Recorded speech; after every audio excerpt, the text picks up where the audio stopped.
arms look massive. They do, yeah. And he's not been hitting the gym lately, guys.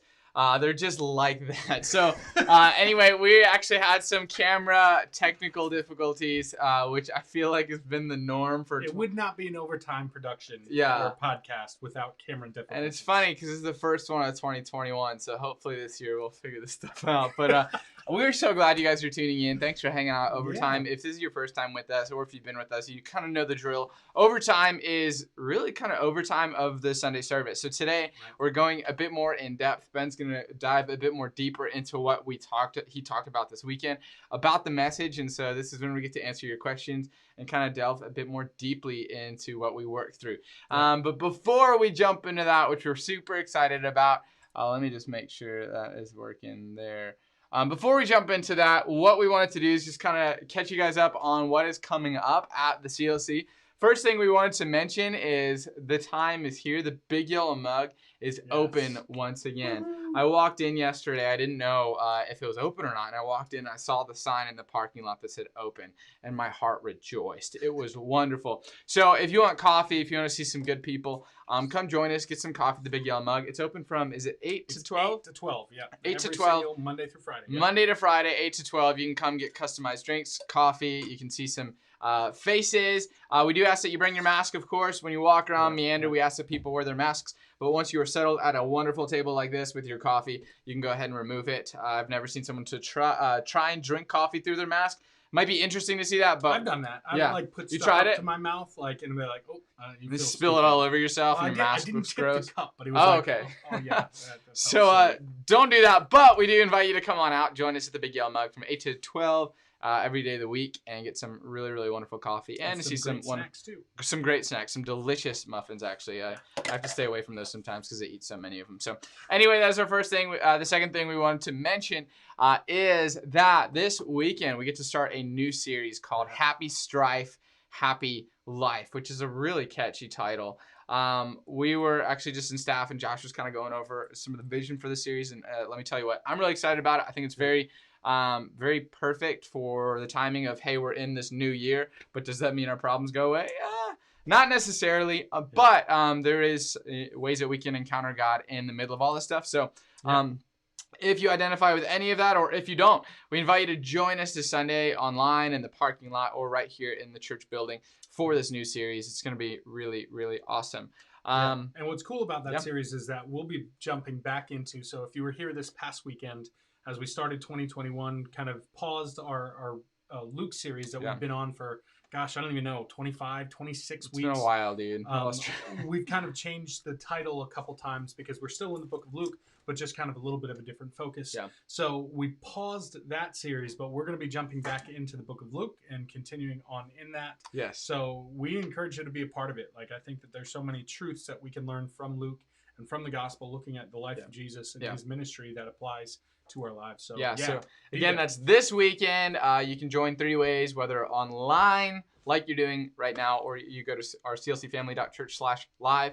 You can access that, or you can park in the parking lot watching the big LED screen, tune in from your car radio, or if you want to see some people behind their masks, with their masks on, of course, you can come here to the church at 9 o'clock and we'll have a service. Maybe we should change the name of this podcast to Behind the Mask, like a deeper look. I don't know. That might be relevant, we're good at it. Overtime's good. Anyway, that's all that we have regarding those things. If you have questions, email us at info@clcfamily.church. But let's do this. We're gonna start Overtime, episode 64. So, as you mentioned, we kind of had this this kind of standalone sermon this last weekend, which was kind of very connected to everything we've still been talking about. Do you mind sharing us a bird's eye view of this sermon that you did this Sunday called Uncommon Hope? Yeah, so that was the title of this week's sermon. It was Uncommon Hope, and really I just kind of picked that name out of a hat. Actually, I found a good graphic that I liked and that's went how it with works. That. But, you find good graphics. That's exactly it. So the whole idea is that for all of us, for most of us, I'm pretty sure I can say for all of us, 2020 was a very challenging year, right? There was a lot of different difficulties. And kind of made light of it a little bit. Who would have thought that this time last year that you would have been so concerned about toilet paper in the middle of the pandemic, right? Like, I know I didn't think about it until I didn't have it. And then that was like all I could think about. And there was a lot of concern. And while we can kind of remember some funny things maybe that happened in 2020, the reality is for a lot of us, there was a lot of other difficulties that when we think through this year, we're probably going to remember before those funny and those light things. Who knows? It could be the ongoing kind of place where we're at with our kids in school, right? Like that has been a huge challenge, not only for the 2019-2020 year, but now also as we're in the 2020 and the 2021 year, we're still going, what is the impact of that? So as we were looking at that year, what I was thinking is that I wanted to share a message of hope. And that was really the goal of going, as we go into a new year, we can have a renewed sense of hope. We can have a new hope. Like I was kind of playing around with the idea of like the Star Wars title, A New Hope. It's been awesome. My wife loves Star Wars. She is a Star Wars geek. In fact, I know somebody that was listening, like texted her after that, like, yeah, Geeks Unite. Like, I don't think that's exactly what was said, but that's how I translated it. Sorry if either one of you are listening. So like the idea is that we can have a hope for 2021. And that doesn't mean that our situation changes. So what we did was we actually looked at the book of Lamentations. Lamentations is not a very popular book. Right? It's something different. It's 5 chapters. It's basically 5 Hebrew poems that are funeral dirges, basically a song to lament or to mourn or to be sorrowful in a poetic way. That Jeremiah, it doesn't specifically say that Jeremiah is the author, but we just kind of believe that through the writing style, through kind of the firsthand knowledge that he had. He was the prophet during, before, during, and after Jerusalem's fall to the Babylonian kingdom. And this had to be a book that was written by somebody that had firsthand experience. And so basically these 5 Hebrew poems are just a lament. They are this sad book of 5 different poems that just are literally just talking about the difficulty that they've had. And so what's beautiful in this is that kind of in the very heart of that chapter 3, there is this beautiful picture of hope by the time you get to verse 22. 22 through 25 basically, and even probably beyond that, that there's this beautiful picture of hope. But one of the things that I said on Sunday is that in order for good news to be good news, it needs to be kind of set against the backdrop of this difficult news. Yeah, I appreciated that point. That was good. and that's really what I was trying to draw out. Now, I think my concern in that is that there was a lot of focus on kind of the heaviness of the year, because 2020 was very tough, kind of setting it up. And then literally the first 20 chapters or 20 verses that we look at is really disheartening news. It's just literally piling one thing on after another. And what's interesting, and this was part of what I'd hoped in the message, is that what you see Jeremiah do as he's writing this poem, as this author is lamenting, what you see is there's kind of an accusation, if you will, towards God. Like there's some harsh language in it. So let's I'd like to dive into that, because I like how you identified that gosh, can this be in the Bible? Like, is this allowed? Can you say that about God? Right.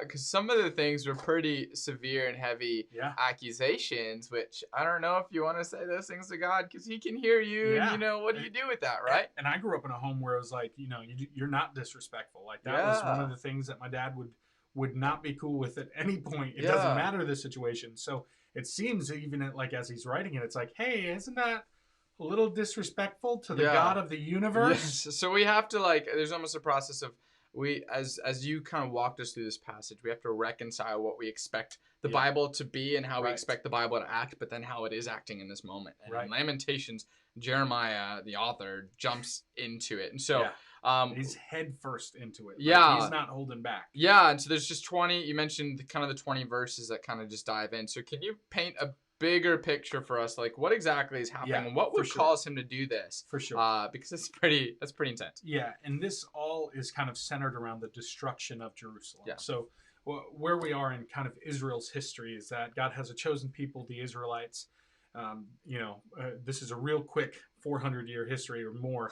They're in captivity, they're set free, but they go to the promised land. It's kind of divided amongst the 12 tribes. So all of the people have kind of a portion or a lot assignment. This is where they live. What happens in that is the 12 tribes, there's kind of a civil war that happens. You have the northern kingdom, then the southern kingdom. And so what happens is eventually Assyria comes in and kind of destroys the northern kingdom, which was 10 tribes. Yeah. And that was around 722 BC. Yeah. What we see is around 586 BC is when Babylonians come in, and they are ultimately, it's going to lead to Jerusalem, or that southern kingdom, their complete destruction. So Judah was kind of the biggest tribe in that. And so Judah is completely wiped out. So the bigger picture here is what you see is Jeremiah is lamenting the destruction of his city. Yeah. But even more than that, what this now means is that because the northern kingdom has already been wiped out, now the southern kingdom is wiped out. Now all of a sudden the Israelites have no land. They have no place. Yeah. They have no portion. They have no lot. So now they are exiled. They're strangers. They're foreigners. They're now under the rule of other kingdoms and establishments and governments. So this is very much a crying out to God of going, why have you forsaken us? Why have you abandoned us? And so as Jeremiah starts, like even one of his first ones, I think it's verse, let me see where it is. It's verse 3. Surely he has turned his hand again and again. He turned his hand against me, or surely against me.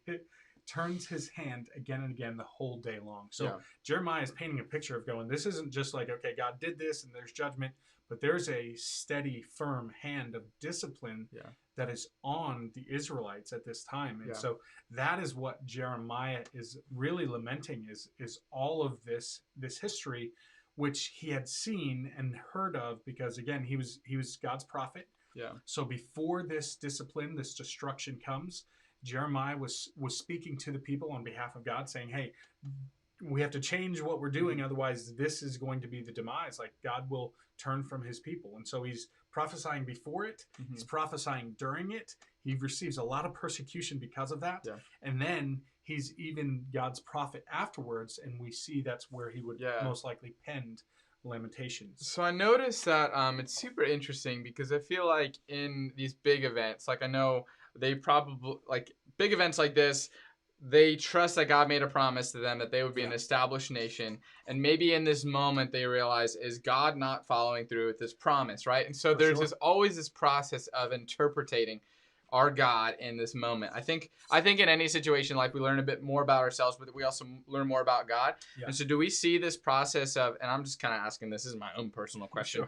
Sure. Do we see Jeremiah through his writings kind of bounce back and forth or wrestle with his interpretation of who God is? Yeah. Because he gets pretty intense in some of his writings, but this is something he's also been writing. He wrote in anticipation that something like this might happen. And so he's almost interpreting his outtake on who God is through this. Could you speak a bit more to what you've observed there? Absolutely. And one of the things I'll say is that if you're interested in kind of reading the destruction of Jerusalem, I think it's 2 Kings. I forget which chapter, but 2 Kings, you can kind of read the demise, but also if you like reading about that stuff, but also you can read Jeremiah's book. Obviously, there's a lot more in that, because there's more to it. And this is the book Jeremiah, not his book Lamentations you're referring to. I'm referring to the book of Jeremiah. So if you read that, one of the major prophets like Isaiah, Jeremiah, you can actually see some of his prophecy and the fulfillment of it, and kind of even in the exile, kind of the promises, like Jeremiah 29:11. It's one of the most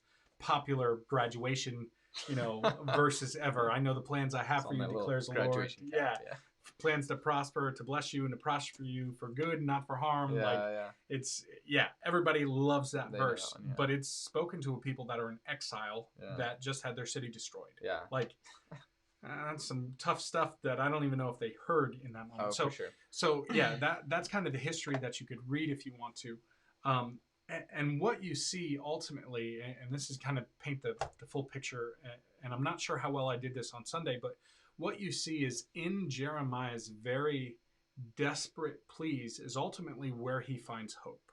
Is that what he's seeing is that God is truly faithful to carry out the discipline that he warned Israel about. Like he said that this would happen, and now he's showing that he's a God of his word. Like he said that this would happen. And so what happens is, and this is again the very heart of chapter 3, you see as it starts in verse 21, that faithfulness of carrying out the discipline is what leads Jeremiah to a place of hope.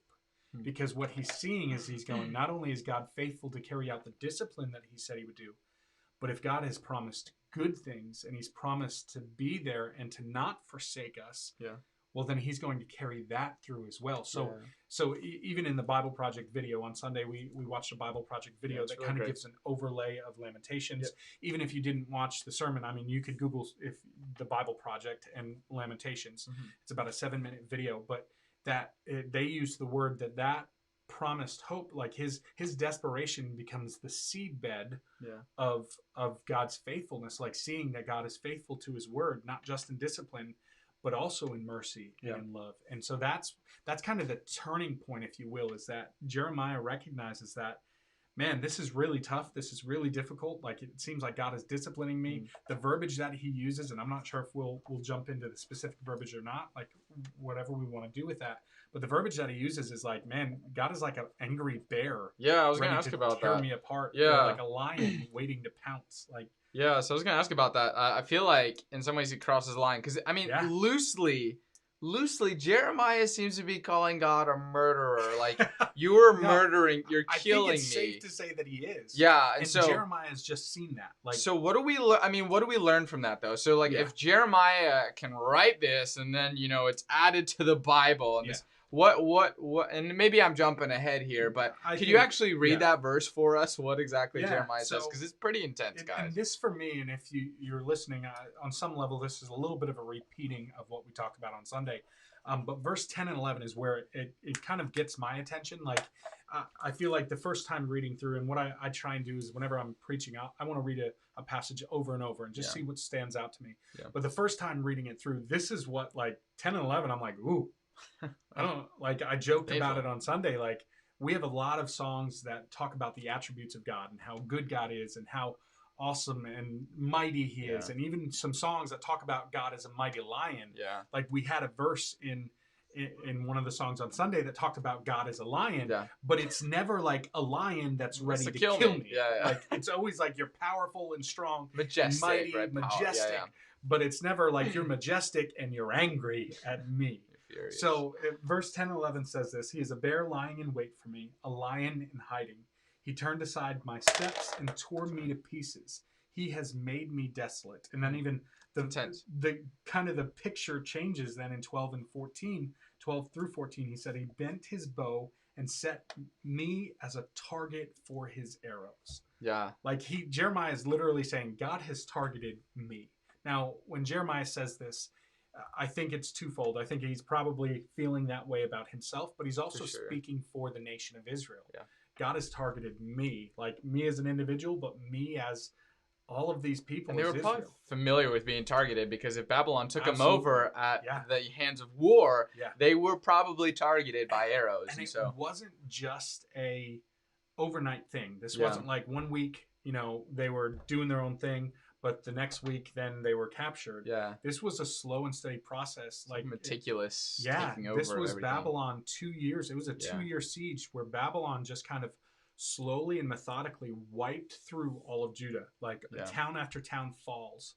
And they finally, to the point where Jerusalem and the city that's got a huge city wall. This is King David fortified it, like, and this was kind of the fortress of Jerusalem, if you will. To the last place left is the fortress, and then they breached the walls. And even in Jeremiah, and I mentioned this in one of the commentaries that I read, like, things had gotten so desperate and so bad within the city walls that mothers were eating their children. Yeah. Like, that's a pretty desperate place. Like, that's pretty desolate. Like, the paranoia that would have gripped them, the starvation that would have gripped them, the fact that they've probably seen family members killed and like either by the army or just by famine and kind of the choking out of food and resources. Like, I'm not sure, I haven't specifically read, but maybe water. I don't know if they I know that there was a pretty elaborate aqueduct system that went into the city of Jerusalem, but who knows what that looked like. But it was a siege that carried on, that was coming for a long time. And one of the things to point out there is that I think that even shows God's mercy, is that he is slow to anger. Yeah. He is slow to his judgment. And I think that even the fact that it was a 2-year siege of Jerusalem, that was 2 years that Israel didn't repent. They didn't turn from God. And who knows what the story would have looked like had they repented and turned away, because God is compassionate. He's faithful. So I feel like I've probably, talked around and away from the question that you asked. I don't even remember what it was, but this is a pretty desperate place where there's really accusations towards God. Yeah. And Jeremiah, in this desperation, he's ultimately driven to hope, because if God is faithful to do what he said he would do in discipline, he's also faithful to do what he said within covenant, within relationship, and that he would keep a remnant, and that there would be a seed, and that ultimately we now see what Christ would do on the cross. That would be the line of David, that would ultimately be Jesus the Messiah coming, but there's a remnant that was left, and it's pretty awesome to see. Yeah, so it seems that, and I know this sermon came on the heels of 2020, on the beginning of 2021, where I feel like the best way to describe it is just a year of loss. Like we lost a lot of normalcy. Yeah, absolutely. We lost just so much. And in this instance, Jeremiah is losing a lot. And so what does this passage give us permission to do when we've experienced loss? Yeah, and that was a big point. I appreciate it. I feel like that's like a very loaded question, so I appreciate that. But really what I was hoping to kind of point out is that as you look at this passage, for me, the first thought is like, why in the world would God want this to be in the Bible? Like, why did the book of Lamentations make it into the canon? Like, why is this 2,000, 3,000, whatever it was years later that we're reading this? Why would he want this? This is like hate mail, maybe not hate mail, but it's comparable to like a hate letter. And God's like, let's just put that in there, right? It's almost like, well, God, why would you allow that? Yeah. I think one, I don't think God is truly all that concerned about the words of men, that he would be worried like, about his reputation. No. Yeah. Like it's almost comical to think about. But really the point that I was hoping to make is that really what Lamentations does is it gives us an example or a model for us to be able to follow. Like it gives us kind of an outline of going, hey, it's okay to bring your desperate situations, your desperation, your depression, your anxiety, your difficulties to God, because what we see from all 5 chapters really, but especially in these 20 verses that we looked at on Sunday, is that, man, God can take it, right? Like, because Jeremiah is dishing it and God can take it. Yeah. And so it really does give us a model. And part of the reason I think that Josh kind of gave me our senior pastor, Josh, he's on vacation this past week, so it's not like he was sick or wasn't around, but like just able to take a week off, and kind of gave me permission to go in the direction I wanted to go. And I really felt like I wanted to do this message in part because of how my year has been. Like my year has just probably been one of the hardest and most difficult years that I've experienced. Sure. A lot of that just candidly has to do with foster care and the challenge that is. And it's no fault of anyone. Like the young person that we are with is in probably the worst situation of our life. Like this is terrible for that person. And so it just kind of by nature of kind of being in that close proximity, it's been a really hard and a really challenging year. And so it's easy to kind of say, okay, 2020 was terrible because of COVID, but even if it wasn't for COVID, there's other situations in life, right? Like, because if you are not currently in a place of despair, or I'm sure that there are times that you've experienced it, or at the very least, there'll be times that you will experience it. And that's not, hopefully, not like bad news that I just wrecked your day. I think that I'm trying just reality of being human, right? Not trying to be pessimistic, but just trying to be real. That's we all recognize that while maybe not everyday situations, such as like I gave the example, and it was terrible news, but it was almost ironic that on the very last day of 2020, I found out that my dad needed to go through chemotherapy, and it's pretty heavy, difficult news. And while that isn't like an everyday situation, it is a real life. Like we know that our lives can be turned upside down from a phone call or conversation or something that happens that while it may not be every day, it is a real life situation. Yeah. So Yeah. yeah. So we find that, so I'm sure maybe some of us, I know myself included, have had moments in 2020 where we just kind of sit down and wave our fist in the air, like, what is going on, right? We're angry. Would we say that that is a moment of intimacy with God too? Like, cause I really would say that I think that it can be. Yeah. Like, and in fact, I feel like, yeah, it's right here. So one of the commentaries is the New Bible Commentary, and I think it's worth repeating. It made a really good point as we're studying, because what happens is that in our lamenting and in our frustration, as we voice those concerns to God, what can happen is that in doing so, we can actually, it can be a confession, it can be kind of a prayer. Like, and one of the things that we didn't see is in Lamentations chapter 5. That's really a prayer that Jeremiah lifts to God on behalf of all of Jerusalem, on behalf of all of Israel. And I do think that not just lamenting, I think prayer is a big key to being able to model exactly what's happening in Lamentations, so that you can be able to work through it and be able to experience, I'll say, comfort and peace that God can offer. But the New Bible Commentary says this. It says that the lamenting we see here in the writing of this book can help us as believers in order to face problems which are hard to face. The Word of God can work in this way, not merely teaching our minds, but giving us a means of expressing that which is too deep for us and tutoring mind and heart in the process. The questioning and protest, therefore, can be at the same time confession. It can even be praise, because we address God, who is just. His justice does not finally issue only in judgment, but also in mercy. And I thought that was a great point. That it's, I think, I don't know how many people operate like me. Like, for me, when there's frustration, I need to speak it out. Like, I need to kind of voice my concern. And I have to be careful in that, because especially if it's, a disagreement between my wife and I, by me expressing my thought, I feel better, but I might have just kind of hurt or upset her by expressing it. And that, even if that's not my intention, that can happen. Yeah. I feel like for me, as I can voice my frustration towards God, there's almost this release that comes from just being honest and crying out and presenting that before God, that I think can be confession, and it can help us to realize that God is a just and merciful God, and that it doesn't always end in judgment, but it can end in mercy. Yeah. And so I do think that this is a way for us to be able to confess and to process and to protest. And I think that that's what Jeremiah gives a great example of.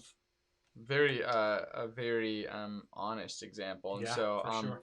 I appreciate you highlighting that, God's big enough to take it. This isn't something that, God whimpers at, or, that offends God. Right. If anything, I think God knows it's already on our hearts. Right. But I think there's a moment of intimacy when we can actually bring that to God, bring to God what God already knows, but wants us to express deeply, right? Yeah. And if I can, so one of the things, and this is more, again, part of the reason why I wanted to pick this verse, is that I feel like even in studying this, there was a moment in kind of my preparation where after reading and working through it, I literally had a moment of going, God, why? Felt like you've called us into foster care. Why has it been so tough? I had my own lamenting of going, God, why? I don't understand what you're doing. We felt called into this, and now, to be honest, I don't know what I feel. I feel like I want out, but I'm not sure if that's you showing me I should go out, or if that's me just wanting out of this situation. And there was an intimate, I feel like it was an intimate moment between God and I, of just going, and not just because I was preparing, but of just going, God, okay, if I can do this, I'm pretty upset because you called us into this, and now it feels like this is the worst decision that I've led my family into, and I'm not sure what the right next step is. So I need you to show up, and I need you to show me. And I feel like nothing changed, except somehow in that, my perspective and my attitude changed a little bit. Almost like, well, God heard me, so I'm okay now. I'm a little bit better with it. Doesn't mean the situation went away. It doesn't mean that things are good. It doesn't mean that I'm still not actively trying to discern what God is doing, but it just, there's something in it that I think is beneficial to believers, and that's Yeah. really one of the points that I wanted to bring out. Sure. Is that this gives us, Lamentations gives us a model, an example for us to be able to take our concerns, to take our despair, to take our depression, to take everything that we have and really bring it back to God. Yeah. And I think by saying what we're thinking and feeling, God can handle it. Yeah. He's a big enough God that he can do that. And by being able to pray, there's something, I'll say something divine that happens in that. Sure. I say it's divine because, and maybe not divine, maybe supernatural is probably a better Sure. word, because I feel like I can't naturally explain what happens. It just seems to help. Yeah. Something kind of holy in these moments where we open up and become vulnerable. Yeah. I think I was thinking about this too. I think the alternative is much more difficult to Yeah. hold all these things inside, Right. to not do what Jeremiah did and Right. kind of express them honestly and openly, because you're going to feel things, and sometimes you Yeah. can't control how you feel about a situation, how you feel Right. about God, how you feel about life.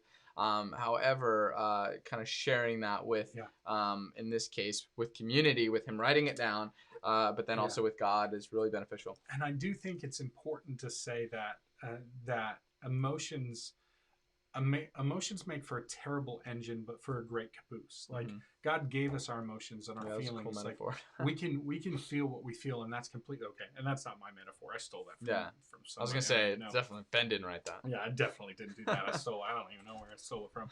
Like, so it's okay to feel whatever you feel, but I would caution you to not let your emotions drive you, because then, man, you can be everywhere. And I say that from personal experience. Yeah. Right? Like, when my emotions drive me, I am up and down, and it just doesn't really make sense.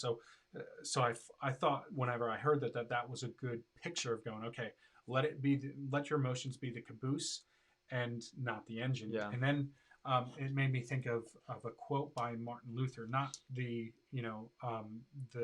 60s reformer, but Martin Luther, the 16th or 15th century reformer, kind of the 96 Theses or 2 or 95. I couldn't remember what it was. The theses stapled on the door.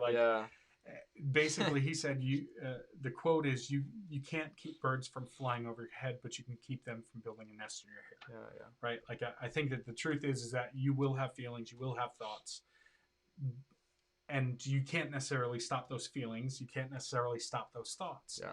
But if it's a negative or a really bad thought that you shouldn't dwell on, you can keep that from nesting in your hair. Yeah. And that was something that I thought of in preparation for this, that I thought was a great statement as you're thinking about emotions, not letting it drive you, but recognizing and realizing that it's part of the train. Yeah. And I mean, God gave us our emotions, right? So absolutely. anything that God gives is good. And so sometimes we abuse our emotions or out of our emotions do bad things, but emotions inherently are good. And that's honestly, so I feel like foster care keeps coming up. And so, sorry, that's just the world that I'm in right now. And that's one of the things that we're saying to the young person that we have in our home. Like, hey, you're going to feel a lot. It's okay to feel whatever you feel. Yep.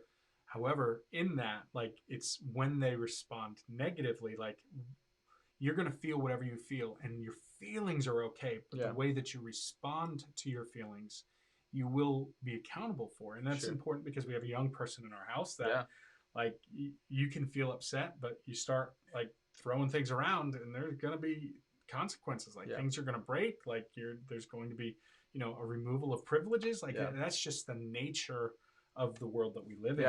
There's a cause and effect to everything. And so very similar to the story that Jeremiah is writing about. This is why he's in this moment expressing the deep pain that he has. Right, it's because of the unconfessed sin of the people of Israel. So I got actually we're thinking, I have like a few questions that I lined up here. I'm gonna go in an order that makes sense.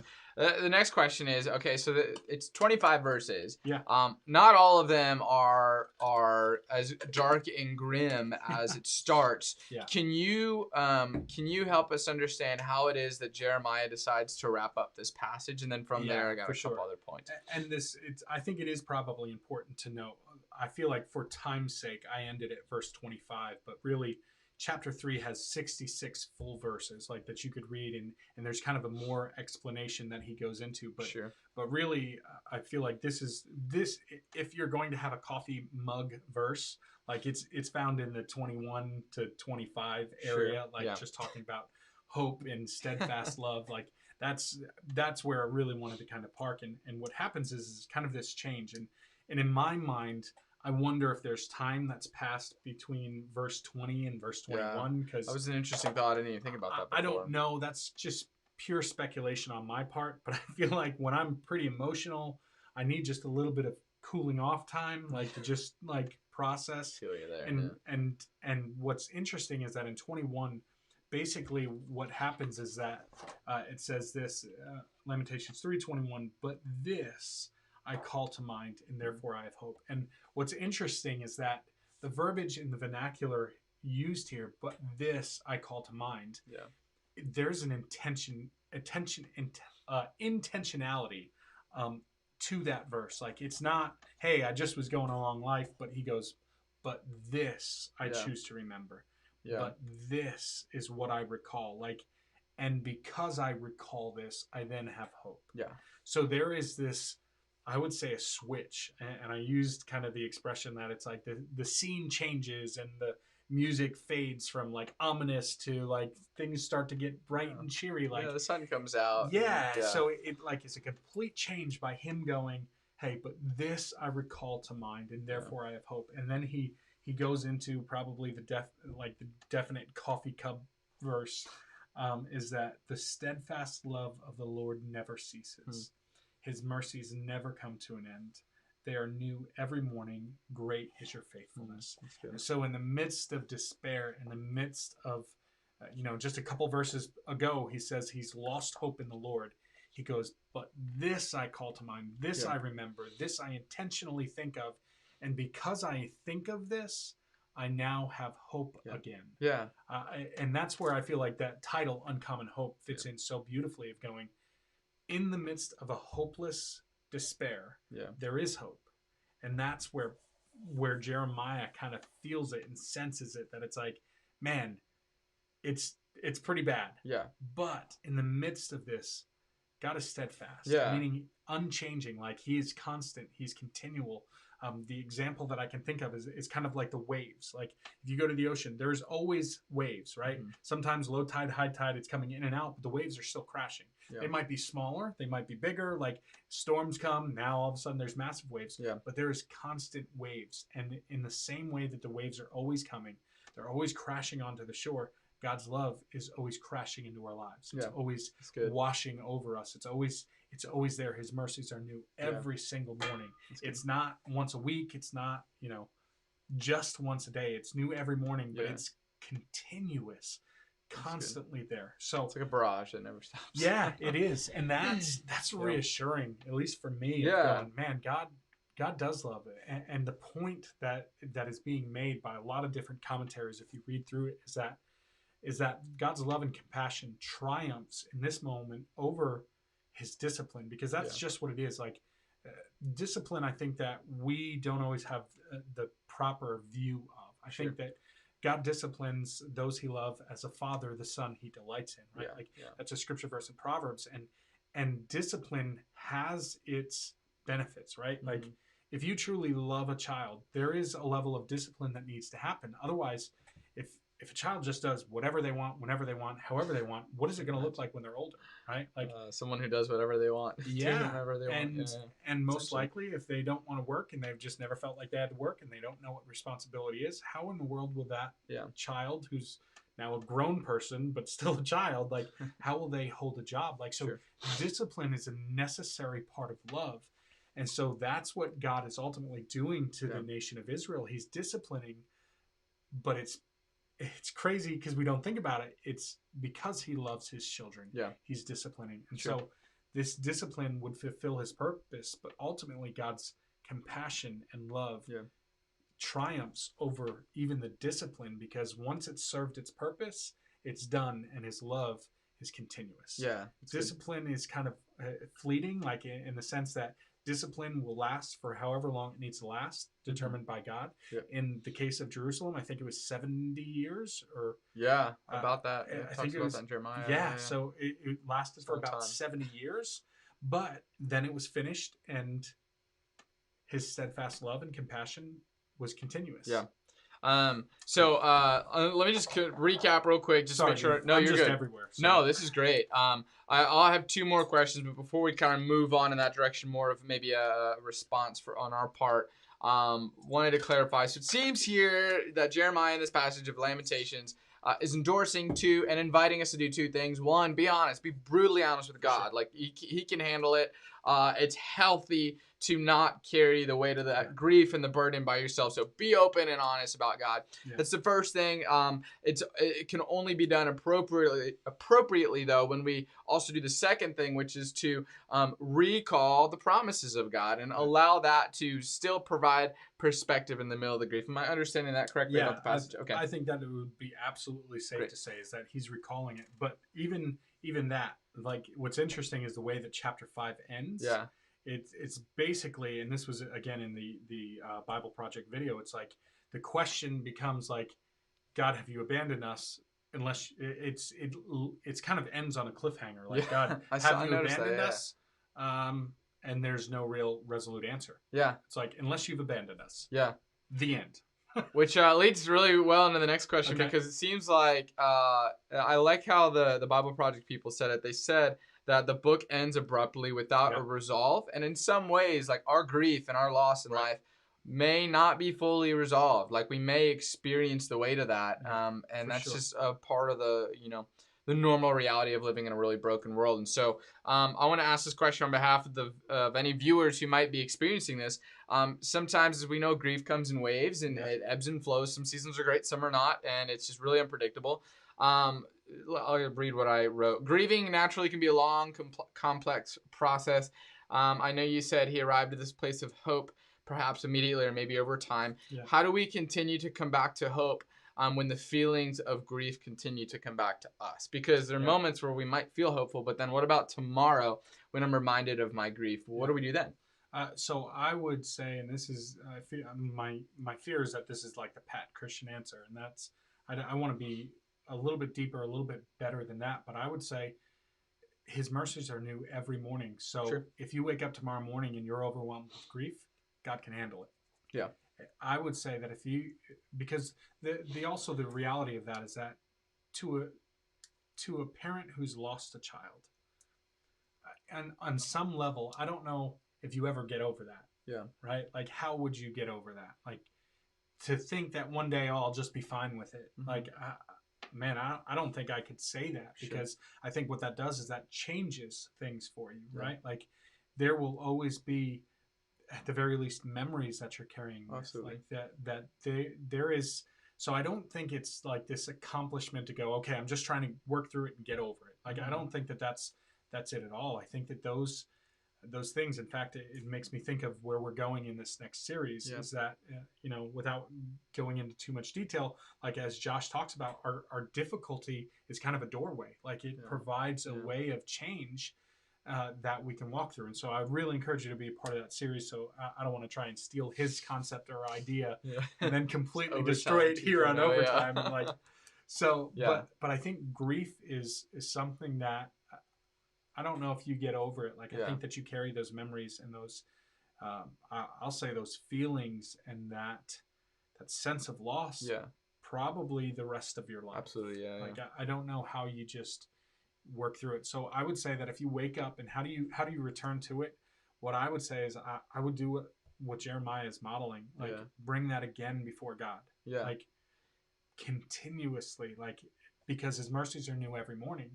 And then as best as you can, remember God's faithful in that. Like, even though it stinks, it's terrible, it's the worst situation you've endured, man, God is still faithful, and he wants to even hear your lament. He wants to hear your cries. He wants to be in communion and fellowship with you, even in that difficulty. And it doesn't sound like grieving and hoping are mutually exclusive. No. Like, it's not like you have to be doing one or the other. Right.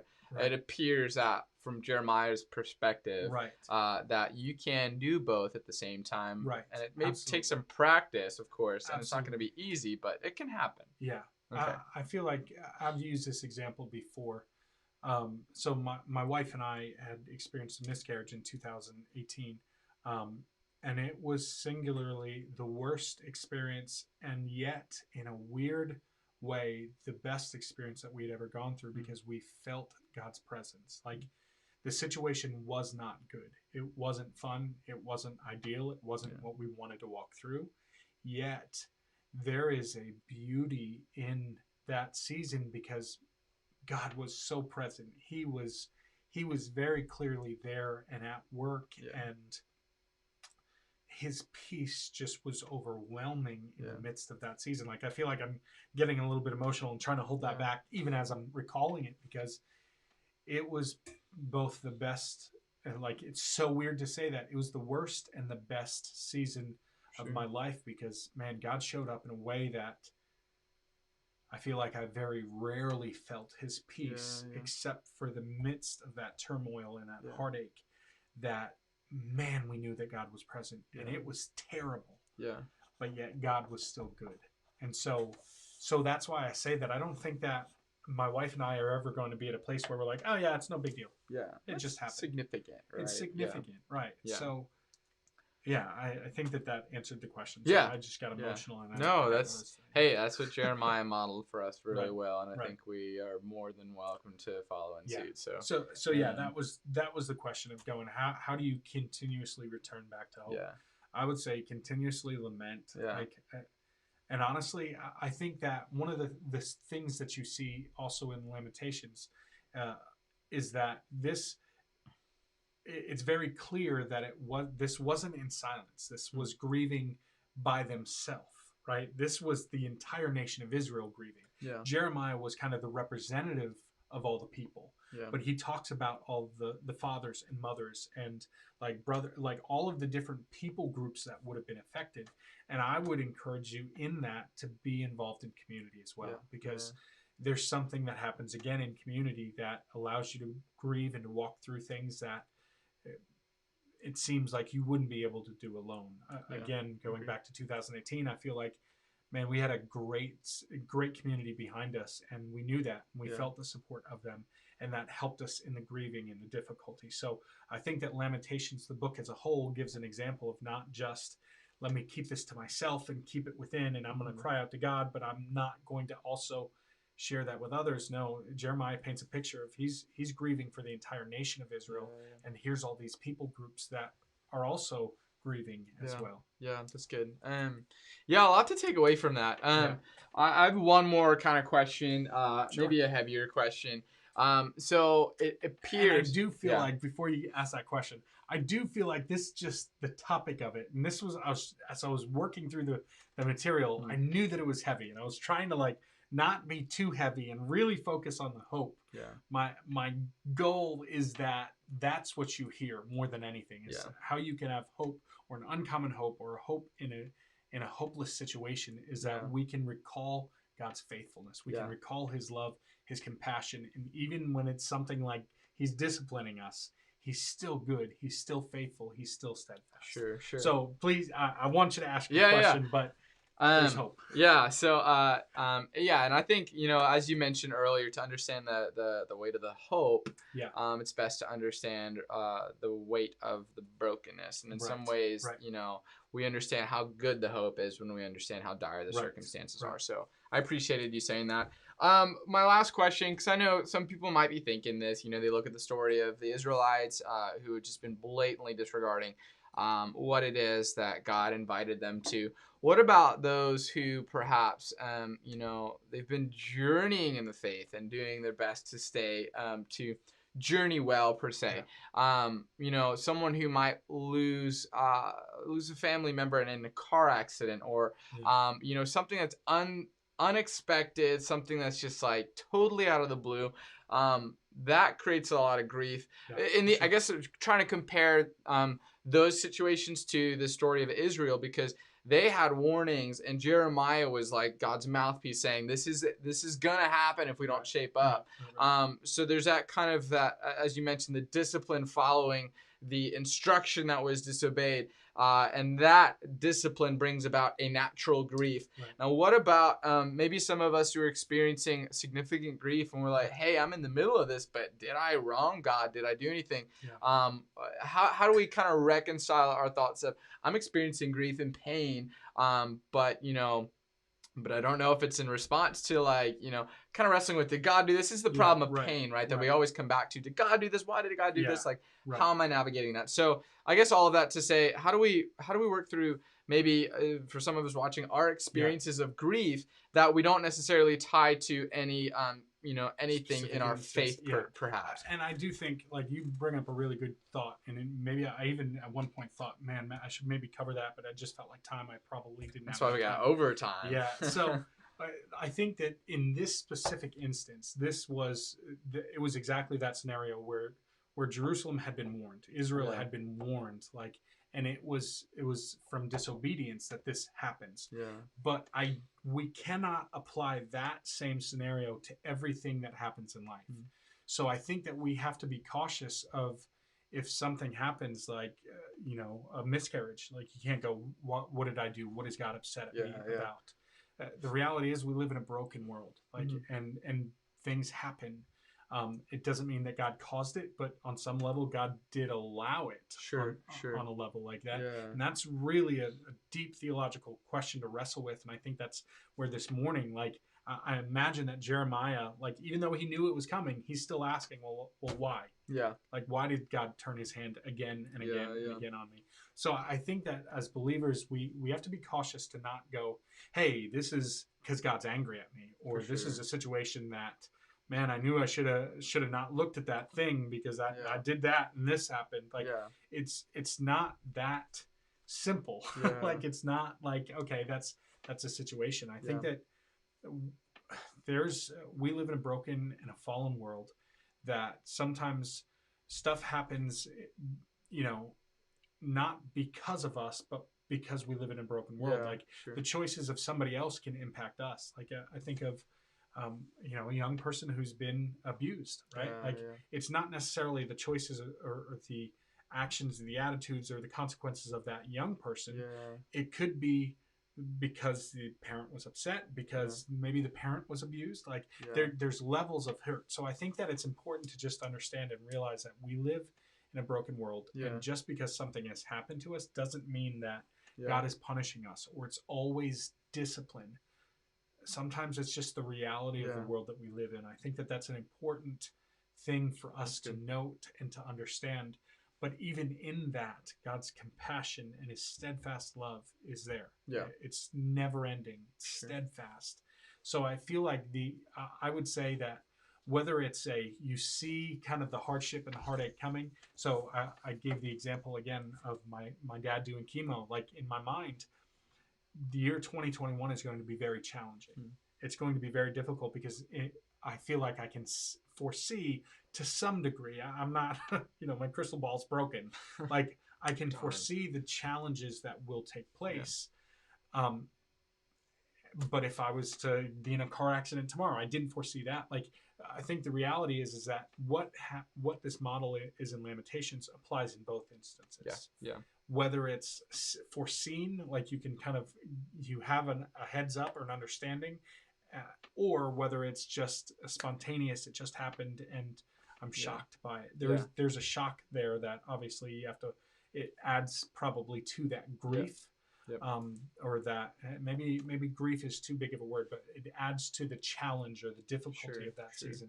But in either case, it's okay. But God is not always using our circumstances to discipline us. I think that God will always use our circumstances to teach us something. Like, he is a perfect steward, and he doesn't waste anything. He doesn't waste a hurt.